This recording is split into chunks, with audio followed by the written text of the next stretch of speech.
The shoes grew in popularity with the backing of famed rap artist Lil Nas X, who released his music video for the song Montero around the same time the shoes went on sale. Governor Kristi Noem even spoke out, tweeting, "Our kids are being told that this kind of product is not only okay, it's exclusive. But do you know what's more exclusive? Their God-given eternal soul." Okay.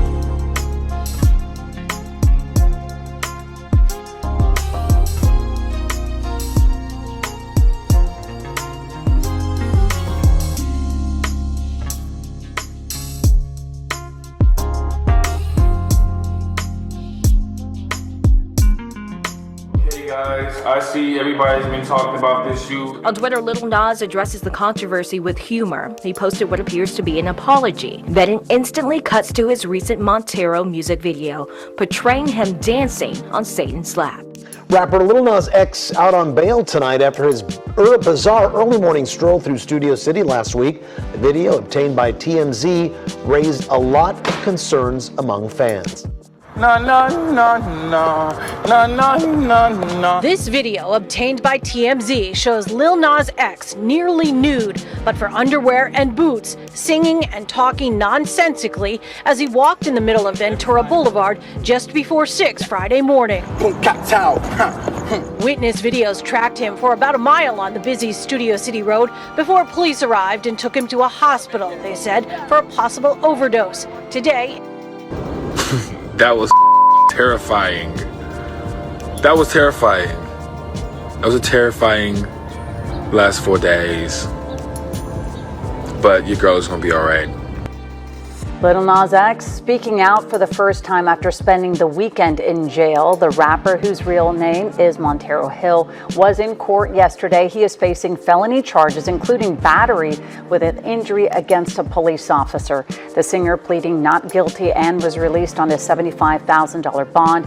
Video posted by TMZ shows him strutting down the street last week in Studio City wearing only underwear and white cowboy boots. The LAPD claiming he was later found naked and charged at officers when they approached. in a Van Nuys courtroom, the singer and rapper, whose real name is Montero Hill, appeared subdued after a weekend in county jail. He waived his arraignment and entered a not guilty plea to 4 felony counts. Police say when they found him, he charged at them and punched an officer. Just keep him in your prayers. After the court hearing, the performer's father did not clarify if it was a substance abuse issue or mental health break. He's in good spirit. He's all right. He's very remorseful for what happened, but it can happen to any family, He's going to get the help that he needs. We shed tears, we shed laughter, but he's in great spirit. The Grammy winner has hired high-profile attorney Drew Findling, who famously represented Donald Trump in his election interference case. Rapper Lil Nas X had a hell of a weekend, releasing a limited line of 666 Satan shoes, custom Nike sneakers that have a drop of human blood in them. Nike now suing Mischief Product Studio for copyright infringement over those sneakers. Lil Nas X released those sneakers along with a new video that now has 34 million views. We know the sneakers sold out in less than a minute, but of course there is a lot of controversy here. Pastor Mark Burns tweeting, "This is evil and heresy." Could you tell us a little bit more about the shoes and the reaction that they are getting? Yeah, so as you can see, the shoes are, they've got a pentagram on top. They've got a reference to Luke 10:18, which is a Bible verse about the Satan falling from heaven. And it's got blood in its soul. It's red ink mixed with a drop of human blood. Mischief confirmed to me that blood from their own team yesterday. And it was announced over Palm Sunday weekend. I definitely felt like some kind of hero in a way, I guess, because everybody was just going crazy. Now, we locked them away he's promoting a different type of music and footwear. Welcome to Montero. The Grammy-nominated artist says his new music is a homage to the way he felt he was treated as a young black gay man in the South. When he came out about his challenges with homosexuality, he says he spent most of his life praying it was just a phase.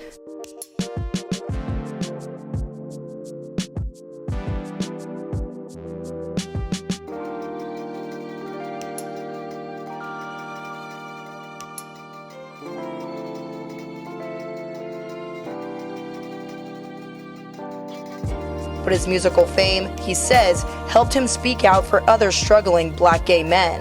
I mean, because me being in this position, like, it's easy for me, but like some little boy 10 miles from here in the hood, like, you know, like, it's not gonna be good for him.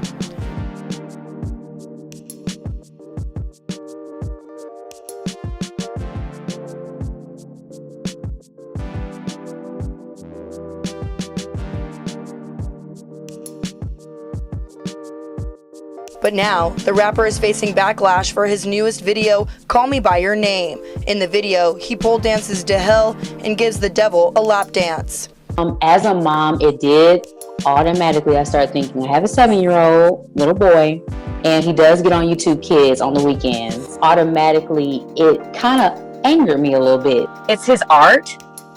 He's just expressing himself. The rapper tweeted this response to parents, saying in part that he's not responsible for what kids watch. No matter what his intent was, his audience that paid him millions of dollars was mostly young and impressionable. So he does have a certain responsibility to that audience. But now the rapper is also being condemned for endorsing these shoes designed by Brooklyn company Mischief. The company dropped 666 pairs of the Nike Air Max 97 shoe for $1,018 alongside his video, claiming there is one drop of real human blood in the midsole of the shoe. The shoe sold out in minutes, but Nike is slapping back with a new lawsuit filed against the Mischief company, claiming the shoes are trademark infringement and confused customers into thinking Nike endorsed the shoe. In the suit, Nike asked the court to stop the shoe sale or the use of its symbol, and they are seeking compensation for damages.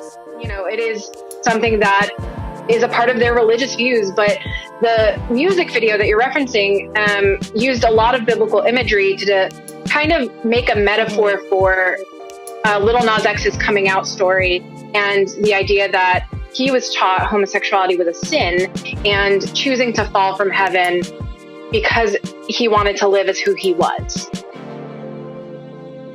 I have to say, all the religious controversy aside, I'm also just grossed out about a pair of shoes with someone else's blood, but that's me. I got a lot to say and a little time to say it in. But anyway, this music had young people basically just killing themselves and worshiping the devil and just basically calling the devil's name out. We went in high school, kids would come to school with the satanic Bible, and this music would have all kinds of vicious pictures and graphic pictures on the CD covers and all this, and I mean, it was just a mess. I remember watching, and my mom had it on videotape, we watched a special on 2020 about the effects of heavy metal music, how it was causing people to kill and all this. So even the country acknowledged this big move of the enemy. Holy Spirit came to me a little while after that and said, spoke to me and said, Craig, this is not pleasing to the devil. I said, what do you mean, Lord? He said, the devil is not satisfied with this because, he didn't really say it like this, but I'm gonna say it so y'all can understand it. The brothers ain't down with heavy metal. Black folk ain't liking that. Am I right? The majority don't like that heavy metal. In concert they biting bats' heads off on the stage. Now brothers ain't finna fool with no bat. To us, that's a flying rat. A wing rat. We done had our days with rats. Pay money in the concert. We get rats. Some of them got them free at the house. Finna fool with no bat.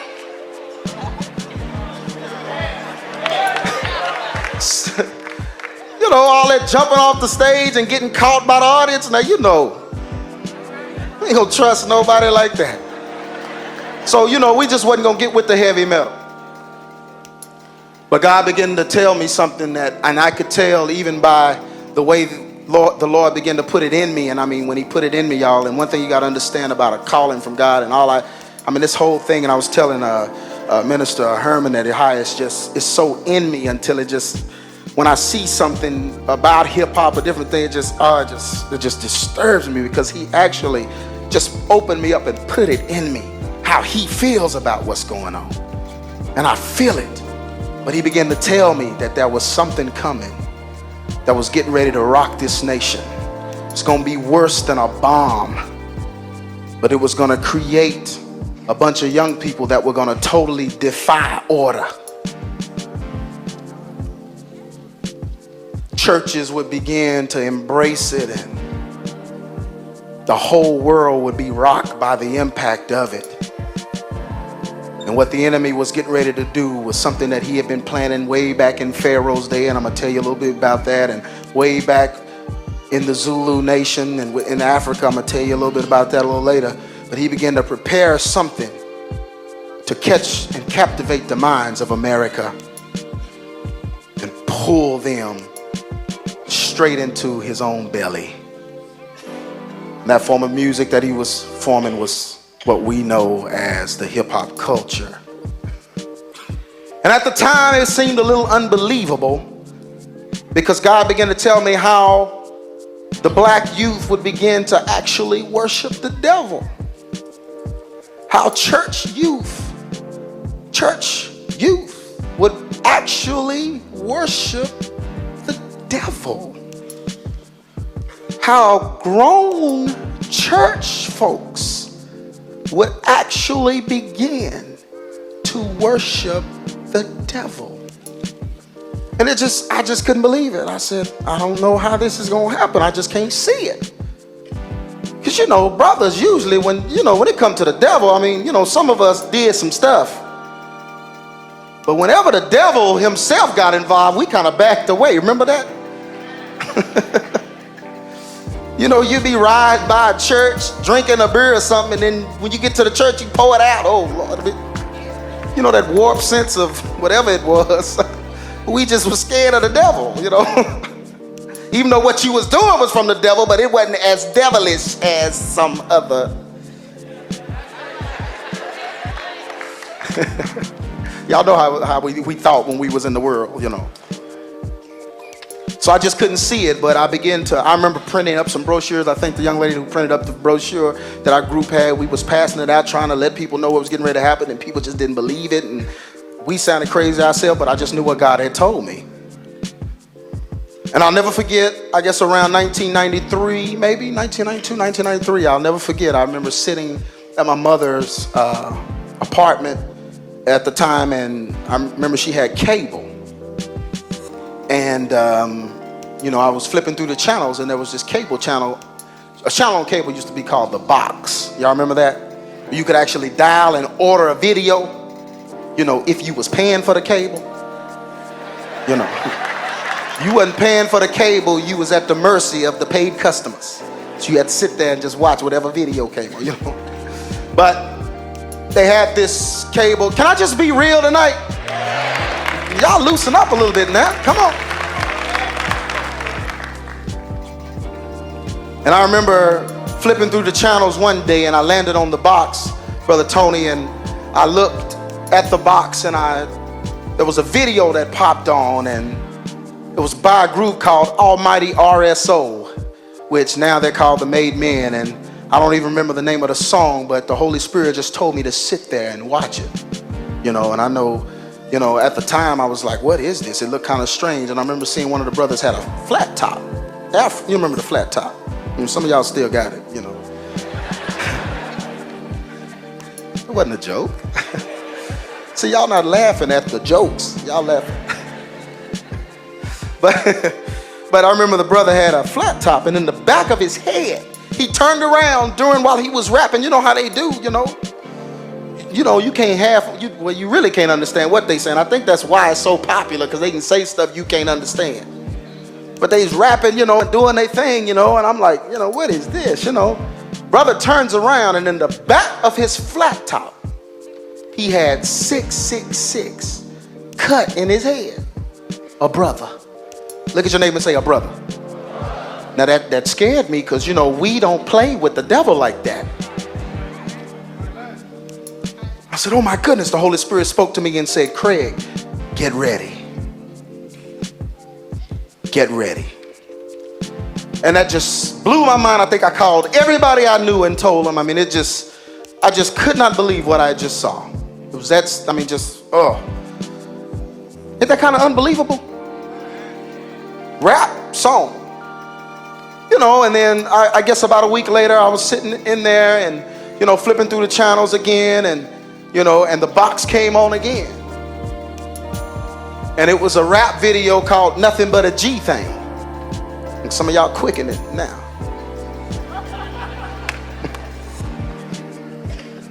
Look at your neighbor and say, Deliverance. Y'all, that's important. That's why I'm here. Look at your neighbor and say, that's why he here. And anyway, this video came on, and some of y'all may not know any of these videos. Y'all may not know any of this. But it's going to be very good for you to know.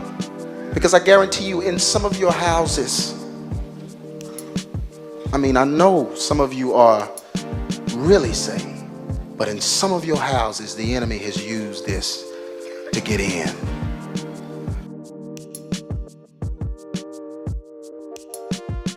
In secret societies, there are always two doctrines, one for the initiated and one for the profane or uninitiated. This was the case with the Knights Templar, who had an inside, esoteric, or occult doctrine, and the other was the exoteric, which was presented to the outside, and that was Catholicism.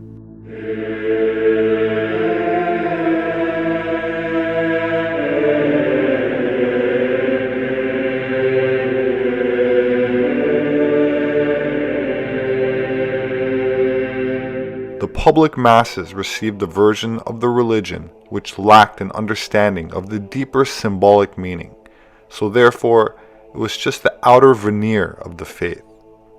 To the occult insiders or adepts, Lucifer, which was translated to light bearer in Latin, was not detested but revered, and in some versions considered a son of Aurora, the Latin word for dawn, and personification of an earlier Proto-Indo-European goddess called Eos to the Greeks and Hosea to the Aryans. Her origins stretch into prehistory, but we know she was associated with the rising of the sun, likely rode a chariot pulled by horses. We know she was beautiful, a symbol of love and insatiable sexual desires, as well as fertility and eternal rebirth.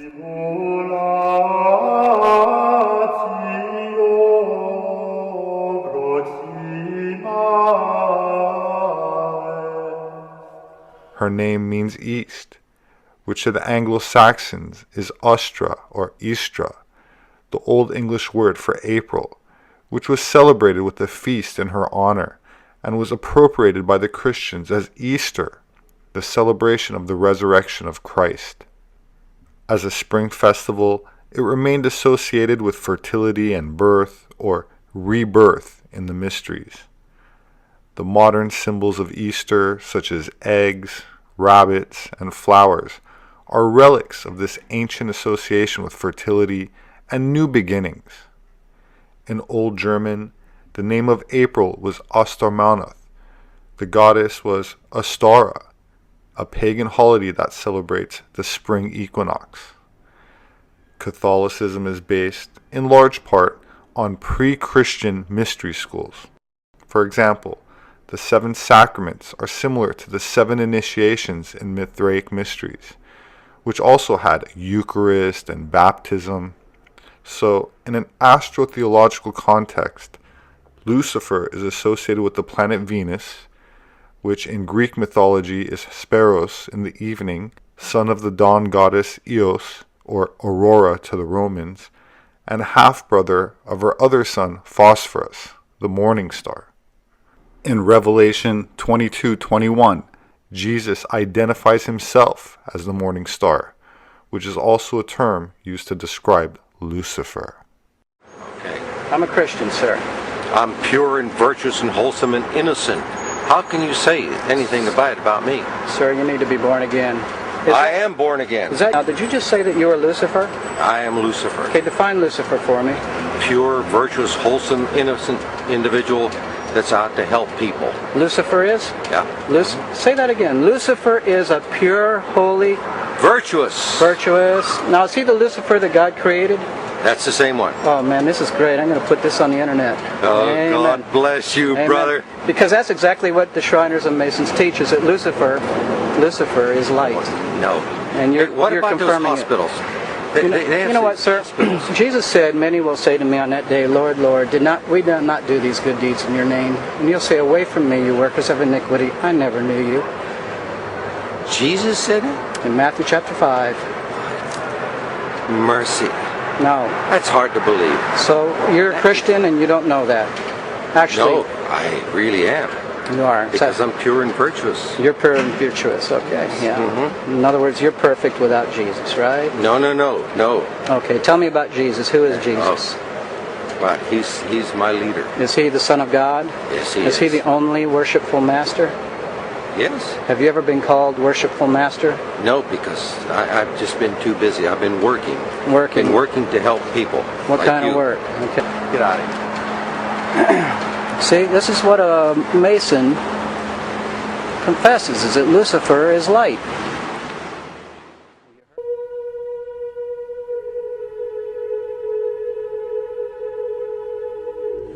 Flammas eius, Lucifer matutinus inveniat. Ille in quam Lucifer qui nescito casum, Christus filius tuus, qui regressus ab inferis, humano generis serenus iluxit, et tecum vivit et regnat in saecula saeculorum.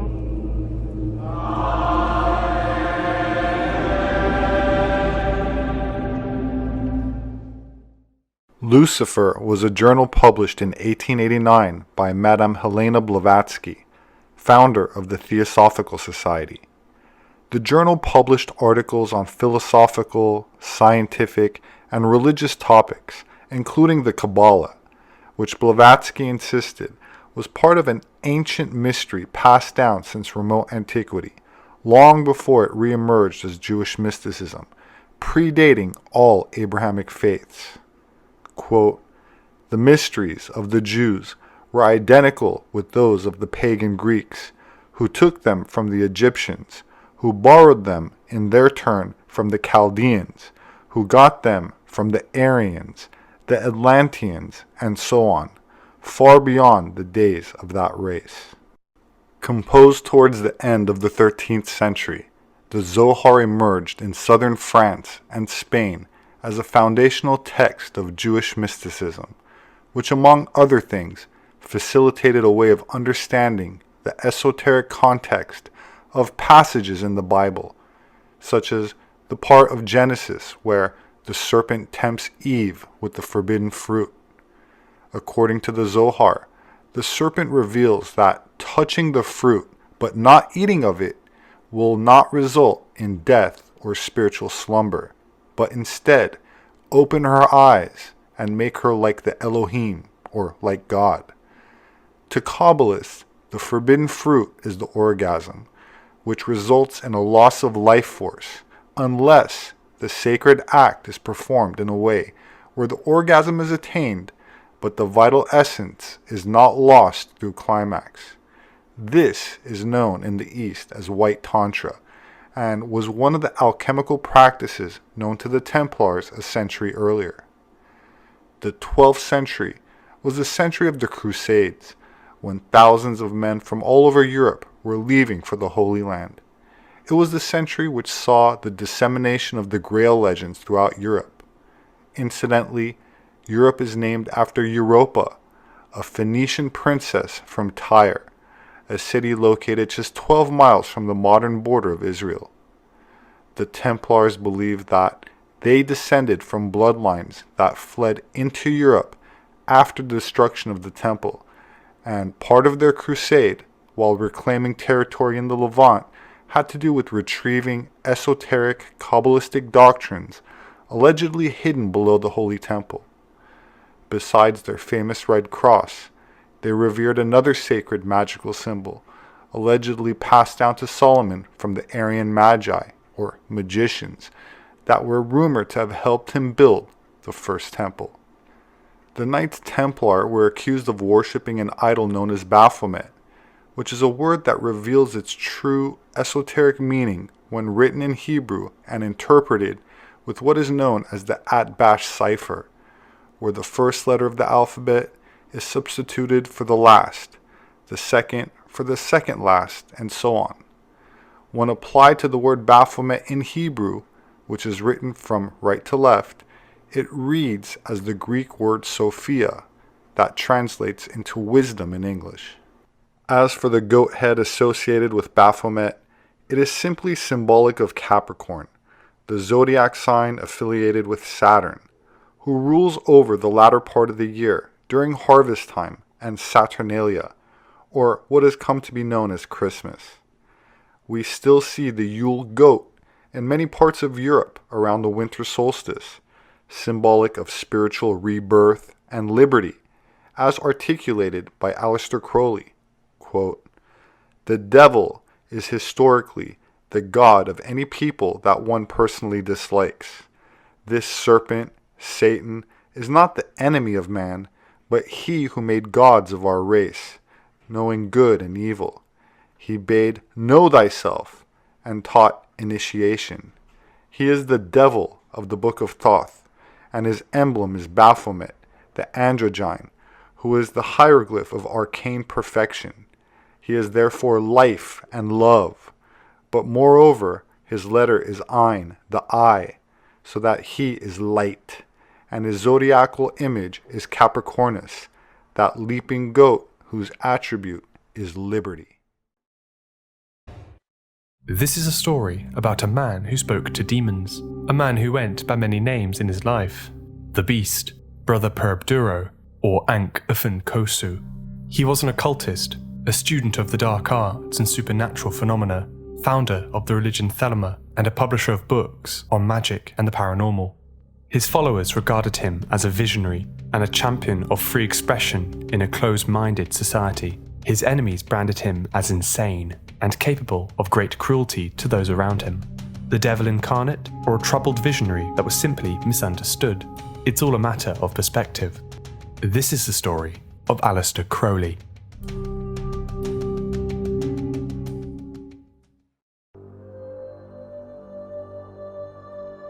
Aleister Crowley was born on the 12th of October 1875 in the sleepy English town of Leamington Spa. His father, Edward Crowley, was a preacher and belonged to a fringe Christian sect known as the Plymouth Brethren.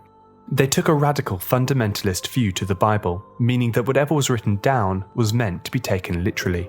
At its worst, this included the subjugation of women and the persecution of homosexuals. His preaching career was cut short, however, when in 1886 he died of tongue cancer. From a young age, Aleister was sent to a number of boarding schools. He was a strange boy, preferring his own company instead of playing with other children. As a result, he was often subject to bullying, sometimes by his teachers.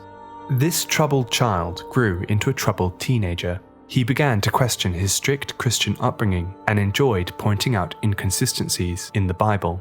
At the same time, he was often caught smoking, drinking, and even visiting prostitutes. Horrified, his mother would nickname him the Beast, which is a monster from the Book of Revelation, a nickname that Crowley would soon delight in. In 1895, at the age of 19, Aleister enrolled at the University of Cambridge to study English literature. He developed a love for chess and romantic poetry, reading the works of Lord Byron, Edward John Trelawney, and Percy Shelley. It was during this time when Aleister developed an unexplainable attraction to a fellow student, Herbert Charles Pollitt.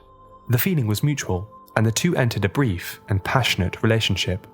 Their commitment to one another was soon to end, for Aleister developed a deeper love. the occult. Spending days at a time in old dusty libraries, Alistair discovered books of a more mystical nature. It had started innocently, with religious texts from around the world, but he soon delved into darker material. Works like the Lesser Key of Solomon, a 16th century grimoire of spells, rituals, and evil spirits. His morbid curiosity with magic and the dark arts evolved into an obsession, and he soon decided to devote his life to occultism. Having left Cambridge, failing to finish his degree, Alistair was able to live off the money that he'd inherited from his father. From a young age, Alistair was extraordinarily wealthy. This allowed him to travel around the world and pursue his expensive hobbies, chief among which was mountain climbing, something he gained recognition for among mountaineering circles. But Crowley was keen to progress his occult education. In November 1898, he was introduced to the Hermetic Order of the Golden Dawn. The group believed to possess ancient knowledge. They studied esoteric teachings, medieval Jewish Kabbalah, and performed magical ceremonies, which included ritualistic drug-taking. Members of this group included Arthur Conan Doyle, the author of Sherlock Holmes. Adopting the name Brother Perebduro, Alistair impressed all those around him, displaying an extensive knowledge of occult literature. As a result, he quickly rose through the ranks. But his roguish lifestyle of excessive drug-taking and bisexuality made him a controversial figure and led to a number of feuds with fellow initiates. Those around him spoke of his, quote, unappeasable desire to control people, and that he also had, quote, a tendency to quarrel savagely with anyone who disagreed with him. Many fellow members refused him from ascending further ranks. A schism soon developed within the order, which led to Alistair leaving shortly after. Crowley himself once wrote that, quote, 1,000 years from now, the world will be sitting in the sunset of Crowleyanity. We've yet to see this outcome, so you have to wait until the year 2947. His legacy can be seen in strange and surprising places. Perhaps his largest influence has been in the revival of pagan practices. Religions like Wicca have increased in numbers from the 20th century well into the modern era. Many of Crowley's books and teachings have been widely published and remain essential reads for all those interested in magic and the dark arts. One of his strangest legacies has been in the world of music. Crowley has since become an icon of a number of countercultural movements, especially in punk and rock and roll.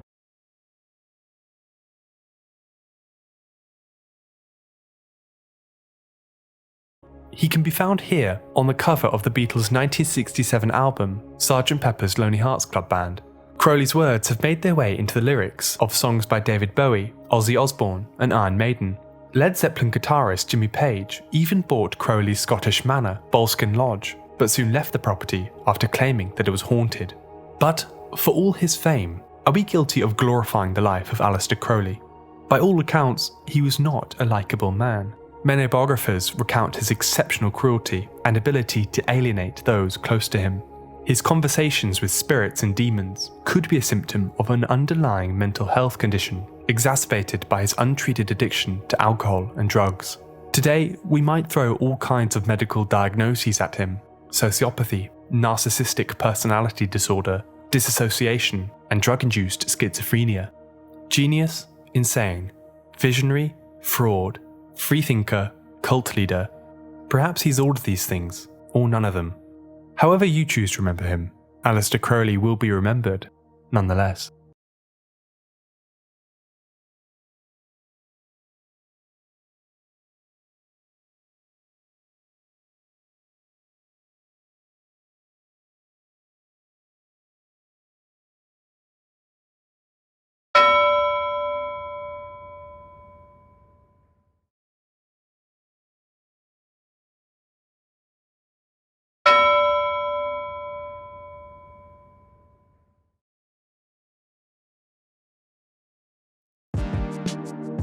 Up in the back there?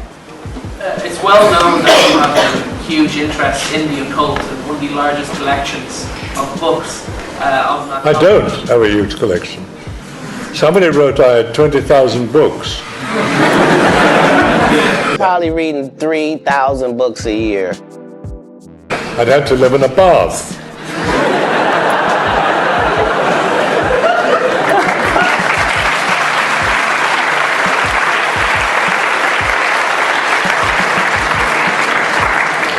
I have maybe 4 or 5. I have The Devil Rides Out, first edition, signed to me by Dennis Wheatley. There's a book just come out about him called The Devil is a Gentleman. And I have met people who claimed to be Satanists, who claimed to be involved with black magic, who claimed that they not only knew a lot about it, but as I said, I've certainly never been involved, and I warn all of you, never, never, never. Warn all of you, never, never, never. Warn all of you, never, never, never. You will not only lose your mind, you lose your soul. You will not only lose your mind, you lose your soul. You will not only lose your mind, you lose your soul.